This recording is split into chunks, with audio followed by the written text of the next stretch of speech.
खुशामदीद। आज हम पाकिस्तान और जनूबी अफ्रीका के दरमियान जो वनडे सीरीज शुरू हो रही है फैसलाबाद में, उसका गहरा जायजा ले रहे हैं। जी। टेस्ट और टी20 तो हो गए, अब सारी नजरें वनडे फॉर्मेट पर हैं। तो देखते हैं कि हमारे पास जो मालूमात हैं उनकी बुनियाद पर इस सीरीज में क्या खास है। बिल्कुल। हमारा मकसद यही है कि दोनों टीमों की हालिया फॉर्म कैसी है, उनका आपस का जो रिकॉर्ड है ना, वो बड़ा गैर मामूली है, उस पर बात करें, और कौन से खिलाड़ी अहम हो सकते हैं। जी हाँ, और ये सीरीज इसलिए भी दिलचस्प लग रही है क्योंकि दोनों टीमों की जो हालिया वनडे फॉर्म है उसमें बहुत फर्क है।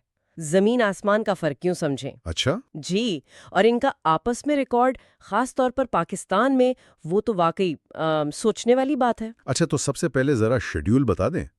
तीनों वनडे मैचेस हैं। जी, तीनों मैचेस फैसलाबाद के इकबाल स्टेडियम में है, 4, 6 और 8 नवंबर को। ठीक। और वक्त? पाकिस्तानी वक्त के मुताबिक दोपहर 3 बजे। तीनों मैचेस डे मैचेस हैं। सही। अच्छा, अब आते हैं हालिया फॉर्म पर।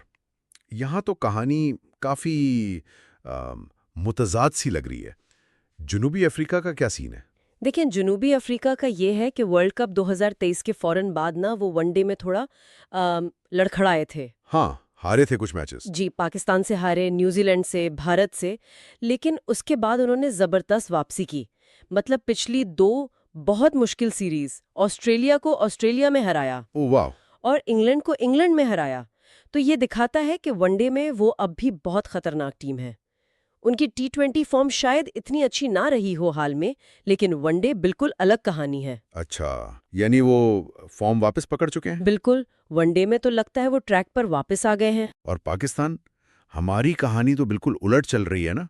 जी, पाकिस्तान का मामला बिल्कुल मुख्तलिफ है। वर्ल्ड कप 2023 के बाद तो एक नाकाबिले यकीन दौर था। आपको याद होगा, ऑस्ट्रेलिया में सीरीज जीते 22 साल बाद। हाँ, वो तो कमाल था। चली गई।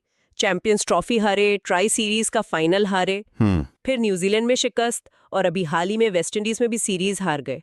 तो वो जो ऊंचाई थी, उसके बाद थोड़ी गिरावट आई है। तो मतलब एक टीम नीचे से ऊपर आ रही है और दूसरी ऊपर से नीचे। कुछ ऐसा ही लगता है। यही चीज इस सीरीज को काफी दिलचस्प बना रही है। अब आते हैं उस पहलू पर जो मुझे सबसे ज्यादा हैरान कर रहा है, इनका आपस का रिकॉर्ड। ये बात क्या सच है कि पाकिस्तान ने आज तक अपनी सरजमीन पर जनूबी अफ्रीका से कोई वनडे सीरीज नहीं जीती? जी, ये बिल्कुल सच है और यही सबसे हैरानकुन बात है। 2 बार खेली हैं सीरीज पाकिस्तान में, 2003 और 2007 में। दोनों बार जनूबी अफ्रीका जीता। कमाल है। मतलब अपने होम ग्राउंड पर अपनी कंडीशंस में। जी नहीं, और सिर्फ ये ही नहीं, जनूबी अफ्रीका से बाहर भी, यानी एशिया या यूएई में जो 4 सीरीज हुई, वो भी पाकिस्तान हारा है। ये तो मुस्तकिल पैटर्न लगता है। हाँ, ऐसा ही है। लेकिन लेकिन कोई लेकिन है? जी, लेकिन यहाँ एक और बहुत अजीब मोड़ है। इस सब के बावजूद जनूबी अफ्रीका में जाकर उनके मुल्क में पिछली 4 में से 3 वनडे सीरीज पाकिस्तान जीता है। क्या बात है। जी, और इनमें आखिरी 2 मुसलसल जीती हैं। ये तो बिल्कुल उलट हिसाब है। उनके घर में जीत रहे हैं, अपने घर में हार रहे हैं। इसकी क्या वजह हो सकती है, कोई अंदाजा? ये वाकई समझना मुश्किल है। मतलब कई चीजें हो सकती हैं। शायद जनूबी अफ्रीका की तेज पिचों पर हमारा पेस अटैक ज्यादा चलता है। हो सकता है। नसीम, शाहीन, हारिस। जी, और शायद पाकिस्तान की जो मुमकिना तौर पर स्लो विकेटर हैं, वहां हमारे अपने बल्लेबाज या स्पिनर्स वो दबाव में आ जाते हों, या शायद होम ग्राउंड का प्रेशर ही कुछ ज्यादा होता है। ये नफ्सियाती पहलू भी हो सकता है। खैर, इसी रिकॉर्ड और हालिया फॉर्म को देखें तो पाकिस्तानी बैटिंग पर नजर डालना बहुत जरूरी हो जाता है। बिल्कुल। और यहाँ थोड़ी फिक्र की बात है।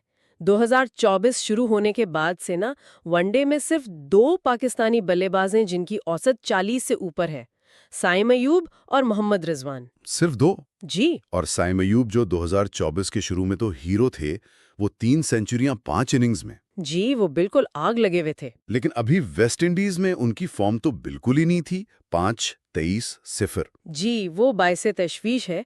तो बड़ा सवाल यही है कि क्या वो वनडे में वापस अपनी वो फॉर्म पकड़ पाएंगे?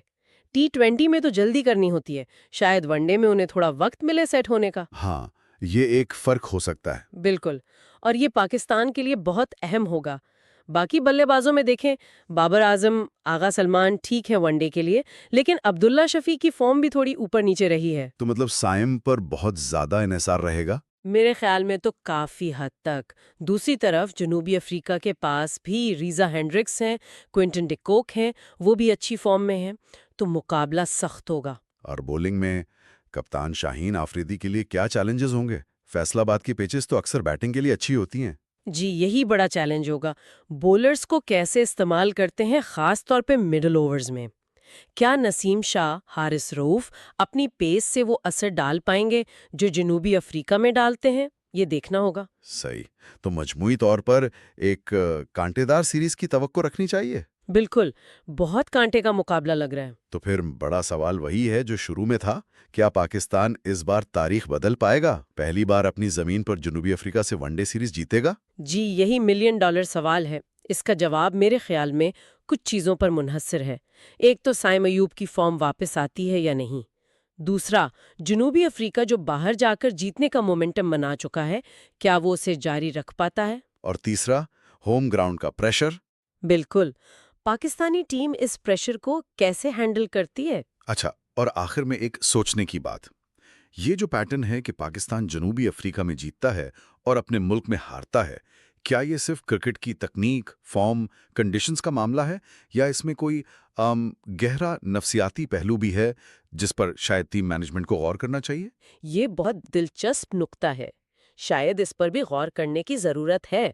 फॉर्म और कंडीशंस तो हैं ही, लेकिन शायद कोई जहनी रुकावट भी हो जो होम ग्राउंड पर आड़े आती हो। बिल्कुल। तो देखते हैं सीरीज में क्या होता है। शायकीन के लिए यकीनन दिलचस्प मुकाबले होंगे।